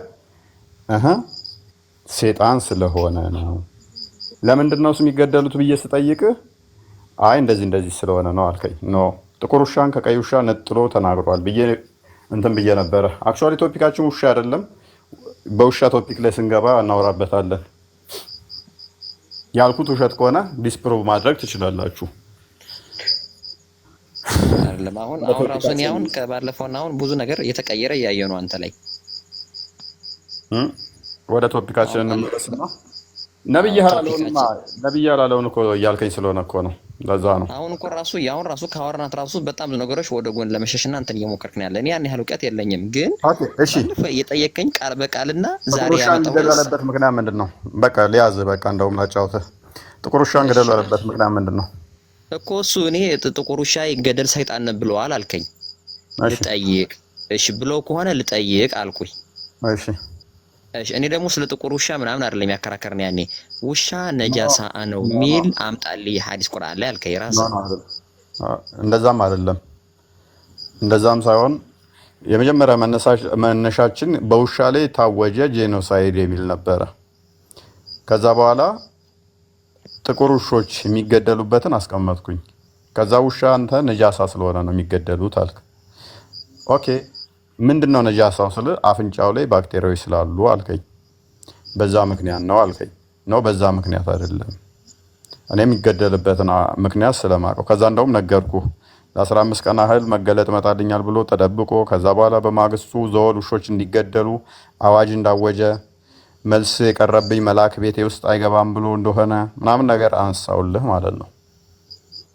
እና ከዛ ስለሆነ እሱ እንደዛ ብዙ ነገሮች ይልሃል። ከዛ ግን ርዕሱ የሚገደልበት ሳይሆን ስለ ባክቴሪያ ምናምን ያለ ስለሚገደል ደግሞ ችግር የለም አጣርቼ እነግርሃለሁ። በደንብ አልሰማህም ማለት ነው። እሺ ወንድሜ ጭራውስ ጭራውም እኮ ነጃሳ ነው። ምክንያቱም ስለሚወጣበት አካሉ ነው እንጂ ነጃሳነቱ ይኸውልህ ማንኛውም አካሉ ነው። ሲጀመር ውሻን ሲጀመር ነጃሳ ነው የሚል ደረጃ ራሱ እኮ መድረስ አትችልም እኮ። ምክንያቱም ለምን መሰለህ እንዳታሳድግ ተብለሃል። ካሳደግከው በየቀኑ መቶ መልካም ስራ ይቀነስብሃል። ውሻ ካሳደግ ቆይስ አሁን እንደዛ እያወራሽ ቆየኝና መቶ ስራ መልካም ስራ ይቀነሳል። ውሻ የምታሳድግ ከሆነ መቶ ስራ በየቀኑ መልካም ስራ የሚቀነስ ከሆነ ውሻ መጀመሪያውኑ እንድታሳድግ አልተፈቀደልህም። ነጃሳ ነው አይደለም ብለህ የምታወራው እኮ እንደውም ከሴት ጋር እንደመድበህ ልክ አንድ ወንድ ሴትን እንደሚነካ ተነጅሳለህ ንጅስም እንደምትለው አይደለም። ምክንያቱም መቶ መልካም ስራህን ይቀንስብሃል ውሻ ራሱ ካሳደግ በየቀኑ ማለት ነው። ውሻ ቤትህ ካለ መልአክ አይገባም። ስለዚህ መልአክ አይገባም ማለት አንተ ምንድነህ? አብሮህ ውሻ የሚጓዝ ከሆነ አብሮህ መልአክ አይጓዝም። አንተ ምንድነህ? ራስህን ፈትነው። ስለ ነጃሳነት ለማውራት ራሱ መልአኩ አንተ ጋር አይመጣም፣ አንተ ጋር አይኖርም። እኔ ሰማሁት ነገሩ ምን ስጀምር ወሬ ቆይ ብለህ እንትን ያልከኝ ስለሆነ እንትን አይደለም እንጂ እኔ ሰማሁት ስለ ውሻ ማሳደግም መግደልም እንደሚቻል ጥሩ እንደሆነ ስለ ሁለቱ ሰምቻለሁ። የተባለበት ምክንያት ማስረጃ ነው። ደግሞ አሁን በ5 ደቂቃ ውስጥ ጠይቄ ማለት እችላለሁ። መረጃ ላውጣልህ። ለየትኛው ለተናገርኩ ለየትኛው አይደለም ለአንተ አይደለም ያልኩህ እኔ ለየትኛው የተናገርኩትም ቻሌንጅ አድርገኝ። የተናገርኩት አሁን ስህተት ነው የምትለው ካለ ቻሌንጅ አድርገኝና መረጃ ልስጥህ። አንተ ኔጌቲቭዋን እየለቀምክ ስለምታመጣ ነው እንጂ ካጠገቡ ያለ ፖዚቲቮችን ትወረውራቸዋለህ። ይሄ ነው ትልቅ ችግር ሆኖ ያለ ውሻ አጎቴ ለምን ይኸውልህ ውሻ ማሳደግ 3 ጊዜ ነው ትእዛዝ የሰጠው ነብዩ። በመጀመሪያ ነገርኩህ ታሪካዊ እንትኑን አመጣጡን ካስፈለክ ልስጥህ። እሺ ከዚህ በፊትም ተናግሬዋለሁ። ታሪካዊ የውሻ ጄኖሳይድ የታወጀበት ምክንያት ምን መሰለህ? ሱረቱ ካፍን አንብብ። ሱረቱ ካፍ ላይ የሚጠየቀው ነብዩ አለ። ኢብን ሀጀር አልአስቀላኒ በደንብ አድርጎ ያስቀምጠዋል። ሜቢ አንተ ላትቀበሉት ትችላለህ። ተቀበሉታላችሁ አክቹዋሊ እናንተ ኢብን ሀጀር አልአስቀላኒ ተቀበሉት የለ? አዎ ትልቅ ሸው ቆና አስቀላኒ አስቀላኒ በደንብ አስቀምጦታል። ይሄንን ከፈለክ ኮንታክት አድርገኝ በውስጥ እልክልሃለሁ። እንትኑን መረጃውን በደንብ እልክልሃለሁ። ለ15 ቀን ያህል ነብያችሁ እንዴት እንደተደበቀ ያንተ ታላቁ የሐዲስ ሙሐዲሰን ነው የሚባለው አስቀምጦልሃል። የሳሂህ አልቡኻሪ ሸርህ ጻፊ ማለት ነው። ይሄንን ደግሞ በብዙ መረጃዎች አስደግፈ በሐዲስ እና በቡኻሪ ላይ በሙስሊም ላይ በሚገኙ ሐዲስ ተደግፎ መረጃው የተቀመጠ ነው። ምክንያቱም ምን መሰለህ ልክ ገና ነብዩ ነው መካ ላይ የነበሩ ሰዎች መሐመድን ቻሌንጅ ያደርጉት ነበረ። አንተ ነብይ አይደለህም የሚል ቻሌንጅ ያደርጉን ነበር። ኖ ነብይ ነኝ፣ የቀድሞ ነቢያቶች እንዳለፉት እኔም እንደነሱ አንዱ ነኝ ብሎ ሲላቸው ከዛ ቼክ ማድረግ አልቻሉ። በምን ያረጋግጡ ነብይ ነው አይደለም የሚለውን። ከዛ በኋላ ለአይሁዶች ነው ደብዳቤ ጻፉ። ይሄ ምነግርህ ኢብን ሀጀር አልአስቀላኒ የጻፈውን ነው ምነግርህ። ደብዳቤ ጻፉ። ከዛ በኋላ ደብዳቤውን ምን የሚል ነው? ከኛ ወገን የሆነ ሰው ተነስቷል ነብይ ነኝ ይላል። እንደቀደሙት ነቢያቶች እኔም ነብይ ነኝ ይላል ብለው ለአይሁዶች ደብዳቤ ጻፉላቸው። በምን እናረጋግጥ ነብይ ይሁን አይሁን ብለው ደብዳቤ ለአይሁዶች ሰደዱ፣ ወደ መዲና ማለት ነው። የመካዎቹ ጣዖት አምላኪያ በመዲና የሚገኙት አይሁዶች ከዛ አዩና ነቢይ ከሆነ 3 ጥያቄ እንጠይቀዋለን። 3ቱን ጥያቄ የሚመልስ ከሆነ እውነትም እሱ ነቢይ ነው። 3ቱን ጥያቄ በትክክል የማይመልስ ከሆነ ደግሞ እሱ ነቢይ አይደለም አሉ። ከዛ 3 ጥያቄ ላኩለት። ይሄንን ኢብን ከሲርም አስቀምጦታል። ባይዘ ኢብን ሀጀር አስቀላሚ ብቻ ሳይሆን ኢብን ከሲርም ጠባሪ ላይም አለ መሰለኝ በከፊል ታሪኩ። ከዛ 3 ደብዳቤ ላኩ፣ ጥያቄ ላኩ። ሶሪ ደብዳቤ ሳይሆን 3 ጥያቄ። አንደኛው ጥያቄ በክርስቲያኖች በእንትን ሌጀንድ አለ ምን ዋሻ ውስጥ ያደሩ ሰዎች እና ከእንቅልፋቸው ሲነቁ 309 ዓመት ቆይተው የነቁም ይባላል። ታሪክ ነው ይሄ። ልብ በል ግን አወዛጋቢ ነው። እንዴት ነው እሱ ዋሻ ውስጥ ተኝተው ከእንቅልፋቸው ሲነቁ 300 ዓመት የቆዩት? ሷባዎች ናቸው። ሷባዎች ቆይ አንዴ፣ እንዴት 300 ዓመት 309 ዓመት ቆይተው እንዴት ይነቃሉ የሚል ታሪክ እና ውዝግብ አለ። ይሄ ታሪክ ማለት ነው። ተኝተው ከእንቅልፋቸው ሲነቁ ስንት ዓመት ነው የቆዩት ዋሻ ውስጥ? 309 ዓመት ምግብ ሳይበሉ ሳይጠጡ። ኦኬ ሰባት መንግስት 7 ትውልድ ይሉታል። አንድ ይሄ ላይ ምንድነው ጥያቄው? ስንት ሰዎች ናቸው ያደሩት የሚል ውዝግብ አለ። ታሪኩ ግልጽ ስላልሆነ አንደኛው ጥያቄ ይሄ ነው። ስንት ናቸው ያደሩት በዋሻው ውስጥ ብለው ጥያቄ ላኩለት። አንድ በል። ሁለተኛ ጥያቄ ዙርቀኔ የሚባል ደግሞ ትንቢተ ዳንኤል የሚገኝ ቀንዶች ያሉት 2 ቀንዶች ያሉት ተብሎ የተገለጠለት፣ ቀንዶቹ ግን አገራት ናቸው። ጀስት ሜታፎሪክ ነው የተቀመጡት። በጊዜው የብር ሳንቲሞችን ቼክ አድርግ። የአሌክሳንደር ደግሬት ልክ ቀንድ እንዳለው አድርገው ይስሉለታል ማለት ነው። ዙርቀኔ ማለት አሌክሳንደር እንደሆነ አንተ ታላቅ ሙፈሲር የምትለው ጠበሪም ይቀበለዋል። ጠበሪ ራሱ ዙርቀኔን አሌክሳንደር ዘግሬት ነው ብሎ ያስቀምጠዋል። ስለዚህ ጠየቁት፣ ቀንዳሙ ሰውዬ ማን ነው አሉት። 2 በል። ሶስተኛ ደግሞ ሩህ ያጨቃጭቅ ነበረ በአይሁዶች ዘንድ። እቺ ሩህ ምንድን ነው የሚለው ጭቅጭቅ ነበረ። ይህንን ጥያቄ ሶስተኛ ጠየቁት። ከዛ ሙሐመድ ምን አለ? ይህንን ጥያቄ ደብዳቤው ሲደርሰው ለቁረሾቹ ማለት ነው ከአይሁዶ የተቀበለው ቁረሾቹ ለሙሐመድ ሰጡት። ነገ መልሱን ሰጣችኋለሁ አላቸው። ልብ በል መልሱን ነገ ይዤላችሁ እመጣለሁ አለ። ከዛ በማግስቱ ሲያዩት ሙሐመድ ጠፋ፣ አላመጣም መልሱን። በሁለተኛ ቀን የለም፣ በሶስተኛ ቀን የለም፣ በአምስተኛ ቀን የለም፣ በስድስተኛ ቀን የለም፣ በሰባተኛ ቀን የለም፣ በአስረኛ ቀን የለም፣ 12 13 14 15 ላይ መፍትሄ ይዞ መጣ። በማግስቱ ሰጣችኋለሁ ያለው መልሱን 15 ቀን ያህል ጠፋ። ከ15 ቀን በኋላ ምን አላቸው? እንዲህ ብሎ ተናገረ። ላይሻ እንዲህ ብሎ ተናገራቸው። እቺ ውሻ ቤቴ ውስጥ ገብታ ነበረ። ውሻ ቤቴ ውስጥ በመግባቷ ምክንያት ደግሞ ጅብሪል እኔ ጋር ቀርቶ ነበር አላት፣ ለሚስቱ ማለት ነው። ለምንድን ነው ጓደኛ ጠፍቷል እንዴ ምናምን?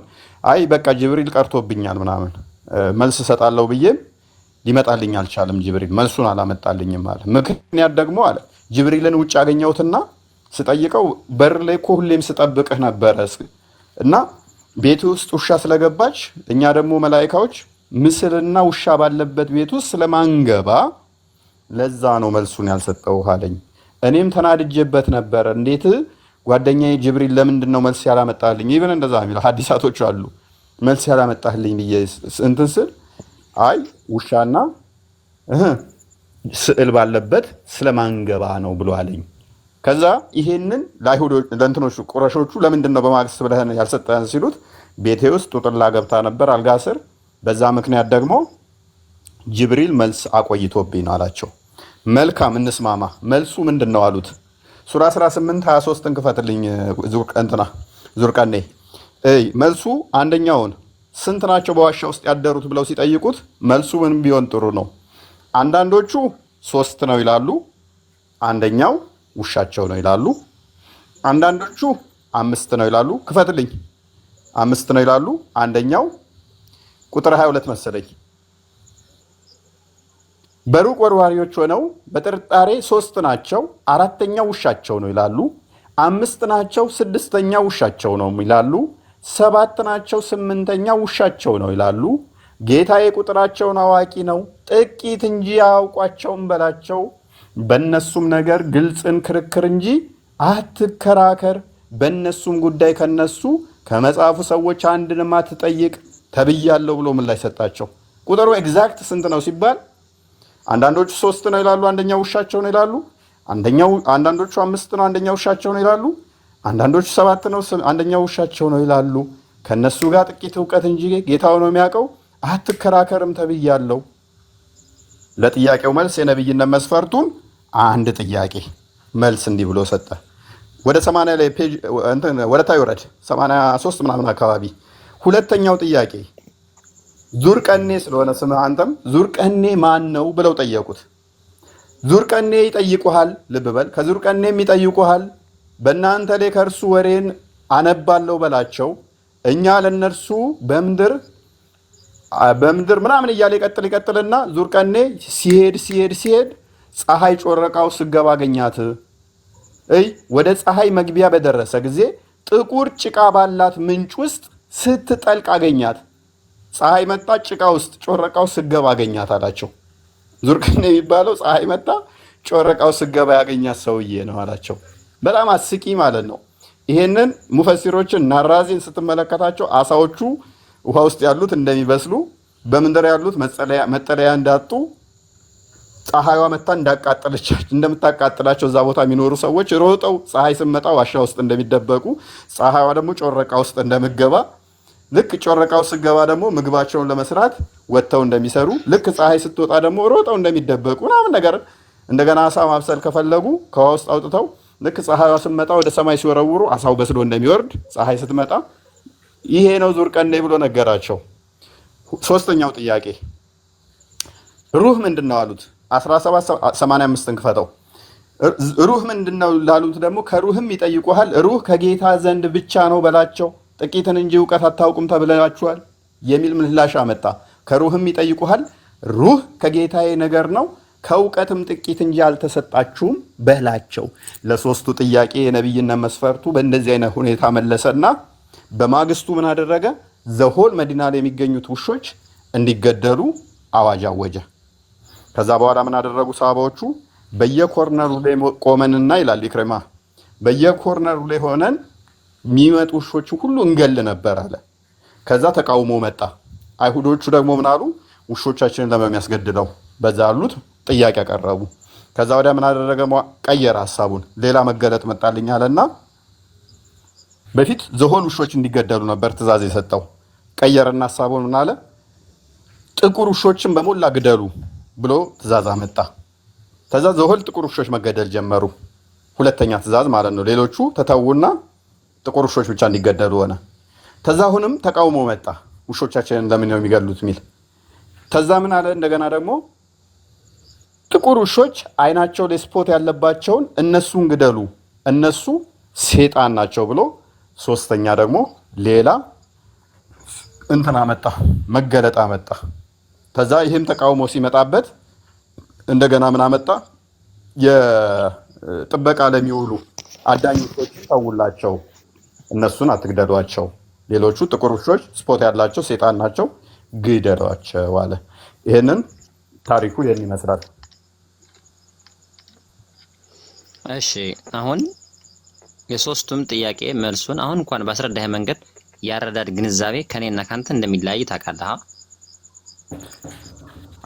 አሁን ለአብነት ስለ ሩህ የተጠየቀው ወይ ደግሞ ስለ ዙርቀኔ የተጠየቀው እና ደግሞ ያነ ስንት ናቸው የሚለው ጥያቄ እንዳልኩህ የተረጎመልን እንኳን አሁን አንተ ከነገርከው እንኳን አንተን የምጥልበት ሐሳብ ብዙ አለ ማሸነፍብን አንተን። ምክንያቱም የአማርኛ አንተን ነው ምንም አታሸንፈኝ። እሺ ችግር የለውም። ስለ ሩህ ልንገርህ ምን ነው የሚል ከአላህ የተሰጠ ነው፣ ይሄንን እናንተ ማወቅ አትችሉም በላቸው አይደል የሚለው። እሺ ግልጽ እኮ ነው። በቃ ምን አለው ሩህ ምንድነው ብሎ ጠይቆት አጎቴ እነሱ እኮ ጠየቁ። ምንድነው ብለው ሲጠየቅ አንድ ሰው ደምሳሽን ሄደ ፈጣሪህ ምንድነው ስትለው አምላኬን ጠይቄው እናንተ አታውቁም ብሏችኋል። ይሄ መልስ ሊሆን አይችልም። ቆይ ሄድክና ጠየቀው ምንድነው ስትለው አምላኬ አንተ አታውቅም ብለዋል። እሱ ነው የሚያውቀው፣ አምላኬ ነው እንጂ የሚያውቀው እናንተ አታውቁም ብሏችኋል። ይሄ መልስ ተሰጠ የሚለውን አጎይ ቆይ አንተ መልስልኝ። ሩህ ምን ማለት ነው? አንተ ነገር ችግር የለውም።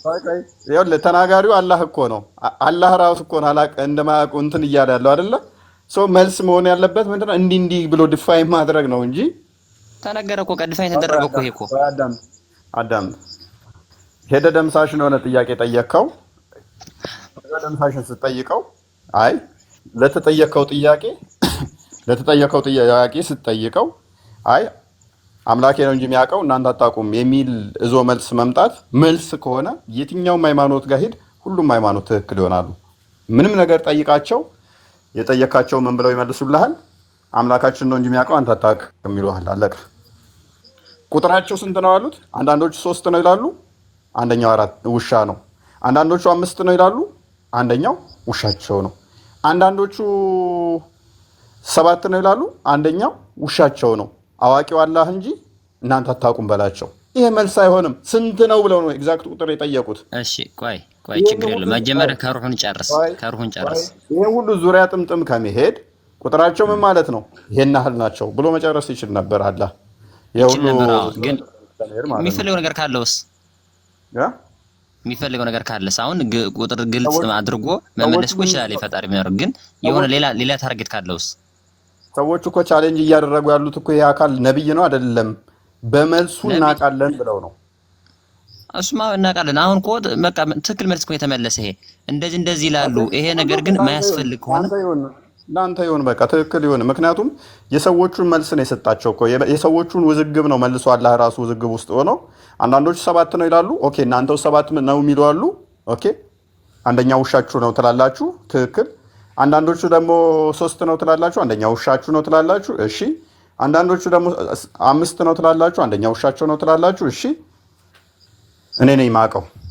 ኤግዛክት ቁጥሩን ተናግረህ ጠቡን መፍታት ነው እንጂ እኔ አውቃለሁ ስላልክ ታውቃለህ ማለት አይደለም። እሷ ልክ ነህ። ሲጀመር ይሄ ታሪኩ አንተ እቺን ከተጠየቀ በኋላ የመለሰውን መልስ እንደዚህ ነው ያልከኝ አሳይተኸኛል። የጠየቁት ደብዳቤ የላኩት ምናምን የሚለው ግን ምናልባት ይሄ ነገር ረብሻ ከመጣ በኋላ እንደዚህ እያሉ ነው ያሉና እንደዚህ ይላሉ። ስለዚህ ግን ይሄ ግን የሚያውቀው ፈጣሪ ነው፣ እረፏት ጨቃጨቁ በላቸው ብለ ሊሆን ይችላል። አንድ ይሄ ካንተ ነው የሰማሁት እንጂ የጠየቀ እንትን አላሳየኸኝም። ቆይ እንደጠየቁት እኮ ሩህንም ይጠይቁሃል አለ። አንድ በል ጠይቀውት እንደሆነ አስቀምጦታል። ቁጥር 80 ከዙር ቀኔም ይጠይቁሃል አለ። ስለጠየቁት አስባበ ነዙሎቹንም መመልከት ትችላለህ። ተፍሲሮችህን በሞላ መመልከት ትችላለህ። በሞላ ጠበሪን ትቀበለዋለህ። ተመልከት። ጠበሪን ያቀበለዋለሁ። አሁን ይጠይቁሃል እኮ ለወደፊት መሰለኝ። ከዙር ቀኔም ይጠይቁሃል። ስለጠየቁት አይደለም ትለኛለህ። ጠይቀውት ነው መልስ የመጣው። ማስረጃ ችግር የለውም። እንደዛ ብለው በጠየቁት ሰዓት 15 ቀን ቆይቶ እንደመለሳቸው ማስረጃ ያሳየኝ። ስለ 3ቷ ጥያቄ ማለት ነው። ምን ብዬ ነገርኩህ ቀደም? አንተማ ነግረኸኛል እኮ ሰምቻለሁ እኮ እኔ። ግን አሁን ይሄን ጥቅስ የመጣበት ምን ብዬ ነገርኩህ? ከምን ጋር የተያዘ ነው አልኩህ? ማን አስቀምጦታል ይሄንን አልኩህ? እሱማ ነግረኸኛል እኮ ኪታቡን እንደዚህ ነው ጽፎታል ብለኸኛል። ግን አላሳየኸኝም። ነኝ መስቃላኒ እንደዛ ብሎ አስቀምጦልሃል አላልኩም? አሳየኝ። 3ቷን እንደዚህ ነው እንደመለሰ። ኦኬ ካሳየው እስልምናን ለቀህ ትወጣለህ? በጭራሽ አልለቅም። ታዲያ ለምን እንደዚህ የምለፋው? አዎ ጎበዝ፣ ለምን የምለፋው? ደስ ይላል። አንደኛ አሁን እንኳን ራሱ ከአንዷ መረዳት ያልቻለ ቆይ ምክንያቱም እዚህ ጋር ይጠይቁሃል እያለው ነው አልጠየቁም ይለኛል። አንደኛ ሁለተኛ ታሪኮቹን እንዳለ ነገርኩህ እኮ እኔ አሁን መረጃውን ከፍቼ አሳያለሁ፣ ችግር የለብኝም። ይሄ ሁሉ ውስጥ የሚያስረዳው እኮ ታሪኩ ፍሎውን ራሱ ጠብቄ ስለማውቀው ነው። ከአንዴም ሁለቴ ላይቭ ገብቼበታለሁ። ይህንን ቶፒክ ማንም ሊሞግተኝ አልቻለም። ማንም ሊሞግተኝም እንደማይችል አውቃለሁ። አርቲክል ጽፌበታለሁ። ነሰሰሪ ከሆነ በትንላችኋለሁ። አርቲክል የጻፍኩበት ስለሆነ እንደ እጅ መዳፊ ያውቀዋለሁ ታሪኩን ማለት ነው። እንደ እጅ መዳፌ ተውስጥ እጅ መዳፌ በላይ አውቀዋለሁ። እኔ እኮ አንተንም ትነግረኛለህ እኮ ማላውቀው ታሪክ ሁላ እኮ አንተንም መማር ያለህ አሁን እስካሁን እኮ እኔ ይሄ እንደዚህ ነው አውቃለሁ ብዬ እንትን አልገባሁብህም እኮ። ለዛ እኮ ነው እያልኩ ያለሁት። ምንድነው እሱ ምንም መረጃ ሳታመጣ ምንም ሳሞግተኝ አሁን ልትከራከረኝ ስሞክር ከአንተ በሰማሁት ነው እንግዲህ ብዙ ስህተት እያገኘሁ ያለው። ኦኬ ለአንተ ስህተት ይሆነ ኢትስ ፋይን። ምክንያቱም ሰዎቹ የጠየቁት ስንት ነው ቁጥራቸው ስንት ነው ብለው ጠየቁት። አንዳንዶቹ 3 ነው፣ አንደኛው ውሻቸውን ይላሉ። አንዳንዶቹ 5 ነው፣ አንደኛው ውሻቸውን ይላሉ። አንዳንዶቹ 7 ነው፣ አንደኛው ውሻቸውን ይላሉ። ኦኬ ለአንተ ይህንን አላህ ነው የሚያውቀው እናንተ አታውቁም በላቸው ብሎኛል ብሎ መልስ ማምጣት እነሱ ነብይ ለመሆኑ ማረጋገጫ ብለው ጠየቁት። ስንት እንደሆኑ ከነገረን ቁጥራቸውን ኤግዛክትሊ ነብይ መሆኑን እናውቃለን አሉ። አላህ ደግሞ አይ እኔ ነኝ የማውቀው እናንተ አታውቁም ብሏል። ከነሱ ጋርም ደግሞ እንዳትከራከር፣ ለምን ከተከራከረ ያሸንፉታል። ስለዚህ ምን እንዳትከራከር ተብያለሁ። እሱ አንተ እኮ እንደዛ ምትል ያለ ፎይ አሁን ትልቁ ችግር እዚህ ላይ እኮ ነው። አየኸው አንተ የምትፈልገው ነው ምትል ያለ ክፈተው እንትና ዙርቃኔ ክፈተው። ጥያቄው የጠየቋትና የተመለሰው መልስ አምጣልኝ። እሺ ፕሊስ አንተ ነህ ይለኛል። እኔ ክፍሉን ነው እያልኩ ያለሁት። መልስልኝ ቁጥር 22 ላይ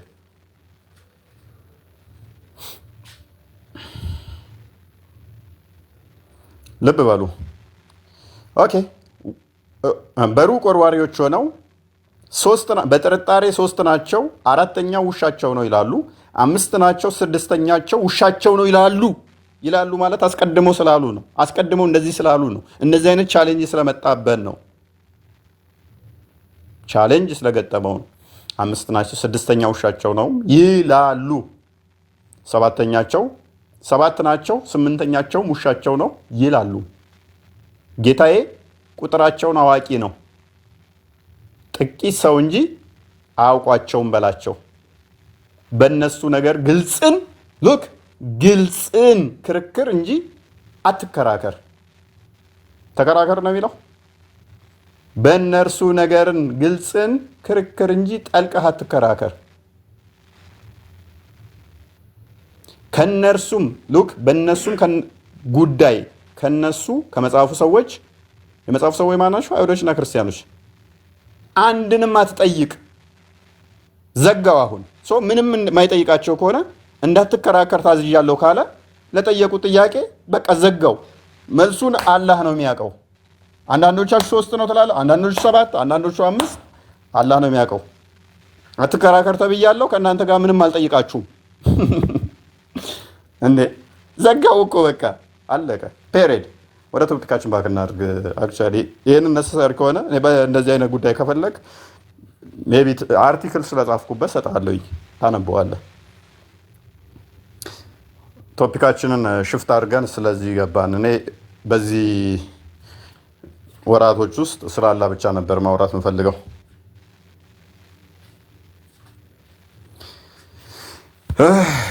እናንተ ሰዎች ይብቃን እንዴ?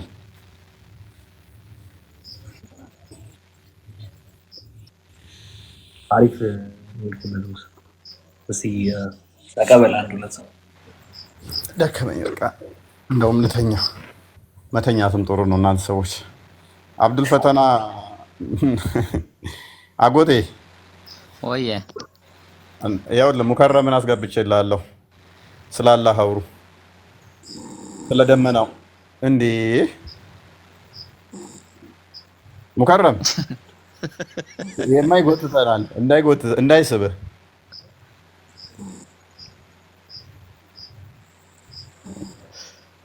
አጎቴ አንድ ነገር ልጠይቅ። ነብያችን ሰለላሁ ዐለይሂ ወሰለም ቅል እንትን ለውሃ ለውዱ ቅል ይጠቀሙ ነበር እና አንዴ ባዶ ቅል ይዘው ሲሄዱ አንዴ ቆይ ልጨርስ። አንዴ ባዶ ቅል ይዘው ሲሄዱ ቅሉን ንፋስ ሲያጮኸው ረጅም ኪሎ ሜትር ሮጠዋል ይባላል። ጠላት መጣብኝ ብለው እፎይን አንዴ ላናግረው ተኛለሁ እያለ ነው። እስኪ አሳየ ማስረጃ። እፎይ የሚያወራውን ነገር መመለስ ፈልጋለሁ። ማንም አይችለኝም እያለ ያለበት እስቲ አንድ ጊዜ እሱ ያወራ። አፉ ላይ ቆመች ነው እንዴ? እፎይ እስኪመጣ ድረስ እፎይ የለም። አብዱል ፈታን እና አጎት የጠየቀን እስኪመልስለት እፎይ ይምጣ። ቆይ አንዴ አብዱል ፈታን አጎቴ አውሩ እስኪ። ያውኑ ስማ፣ ነብያችን እኮ ብዙ ኪሎ ሜትር ባዶ ቅል ይዘው ሮጠዋል ጠላት መጣብኝ ብለው ቅሉ ሲጮህ። አሳየ ማስረጃ አልኩህ እኮ እንደዛ ሚል። አይ አባቴ ነው የነገረኝ። እኔ የምላችሁ ሙስሊሞች ለምንድን ነው እዚህ ስርዓት የሌለበት? እፎይን መጥቶ ይናገር። እፎይን ነው ብቻ ማናገር የምፈልገው። እኛ የአላህና የፕሮፊት ማይከበርበት ቦታ መምጣት አለበት። እፎይን ግን ማናገር ፈልጋለሁ። ማንም አልችለኝም ስላለ አብዱል ይሰማል? ይሰማል። አብዱል አለሽ? እኔን ነው አብዱል አዎ አለሁ። መልካም። አንድ ሴት ከወንድ እኩል ማውራት ትችላለች በእስልምና? አዎ ትችላለች። እውቀት ነው ዋናው። ኦኬ። አሁን ቅድም ስትጠይቅ የነበረውን ነው ማናገር የምፈልገው። የካፍን እንትን ነው እያወራ ያለው እሱን ነው ማናገር የምፈልገው። ራስህን በጣም ትክባለህ። እኔ ደግሞ በጣም ትንሽ አድርጌ ነው ማለት። አይ ችግር የለውም። ነብይሽ ግን ሴት ልጅ የአእምሮ ጎዶሎ ነች፣ የወንድ ግማሽ ነች ይላል እና ተሳስቶ ነው ነብይሽ? ኢንተለጀንሲዋ የወረደ ነው ይላል። ሁሉም ረሱል ያሉት እና አላህ ያለው ትክክል ነው። ስለዚህ አንቺ የኔ ግማሽ ነሽ። ያንተማ በፍጹም አልሆነም። ቢካዝ አንተ የመረዳት ችግር አለብህ። ነግሬሃለሁ ባለፈው ታስታውሳለህ። ላይ 3 ሂስትሪ ነው ቀላቅለህ ያወራኸው። አይ ስለዚህ የወንድ ልጅ ግማሽ ነሽ አንቺ አይደለ? በምስክርነት ብትጠሪ ለምሳሌ የወንድ ግማሽ ነው የምትሆኚው።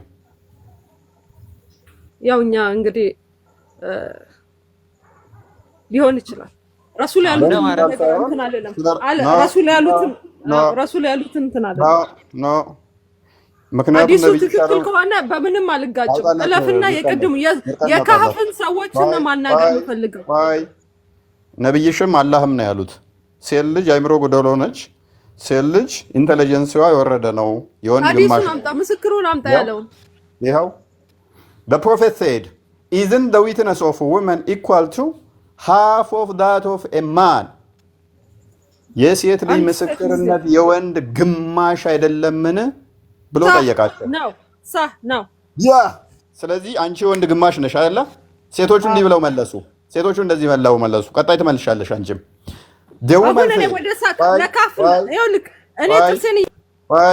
ሴቶቹ እንደዚህ ብለው መለሱ። ደውመን ሰይድ yes መናገር የምፈልገው ብዙ መናገር አልችልም። የጥርሴን ያመኛል።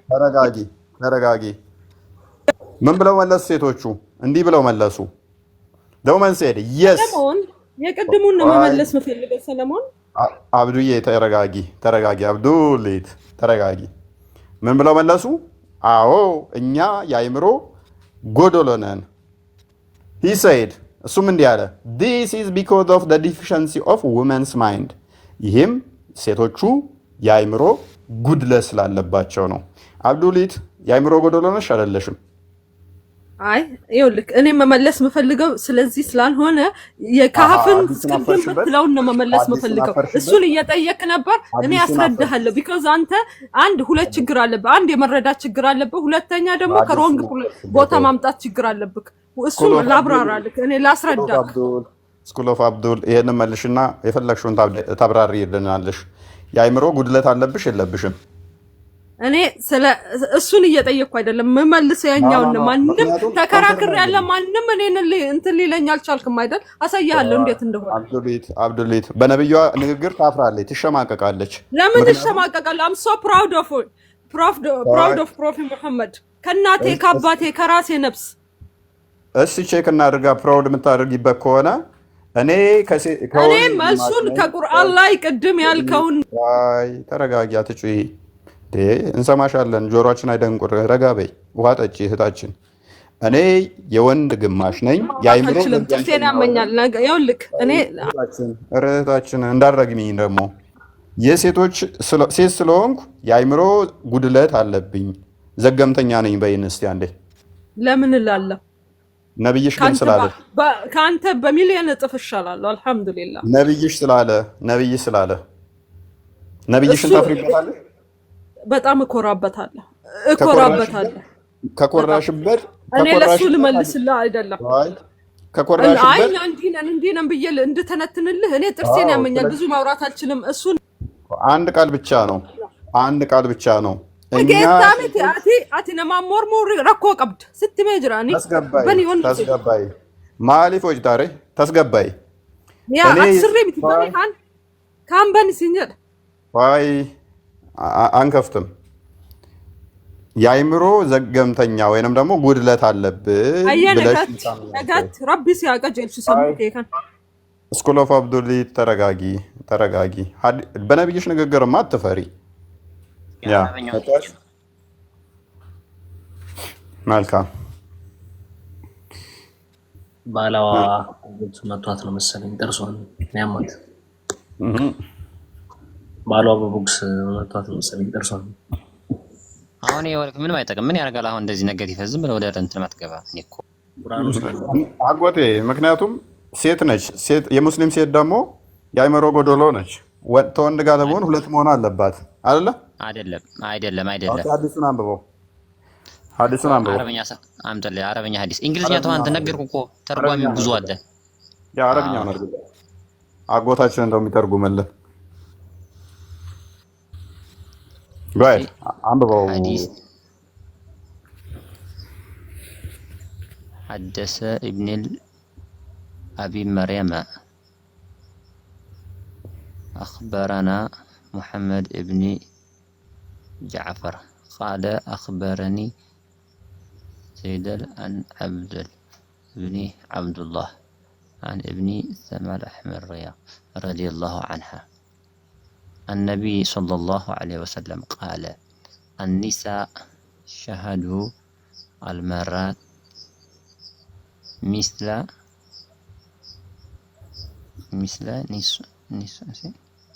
نصف شهيدا رجلا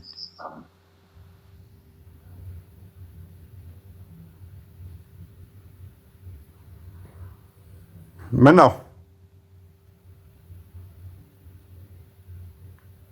አጎቴ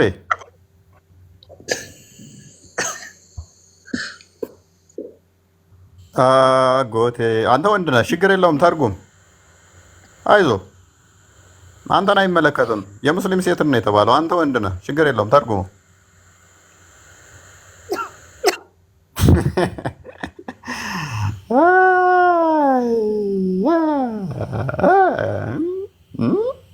ሚስራን አይመለከትም። ሚስርሻ 006 ሰዓት ይመለከታል። ሚስራ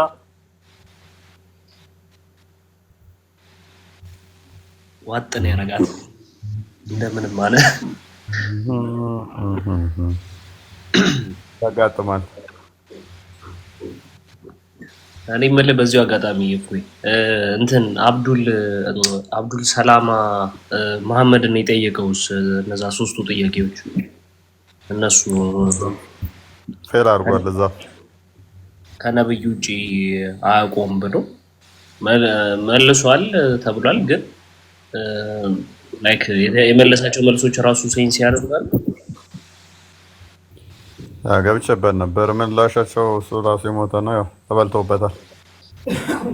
እና ነብይ ነኝ ብሎ የሚያመጣቸው አርጉመንቶች ሜቢ ገብተዋል። አብዱል ፈተና ግን ሰምተኸው ታውቅ ነበር ይህንን ታሪክ? ኧረ አልሰማሁትም። እንዴት ነበረ ስተርከው? እንዴት ነው አልመጣልህም? ትረካ በሚል ሱራ ነው የቁርአን አያ ትረካ የሚል አለ። ውሾች አገዳደል፣ ታሪካዊ የውሾች አገዳደል እና ዙርቀኔ የመጣበት የዋሻዎች ያደሩት ስለ ሩህ የተጠየቀበት ፓርቶችን ያስቀመጥኩበት። ምን ቀረን አሁን?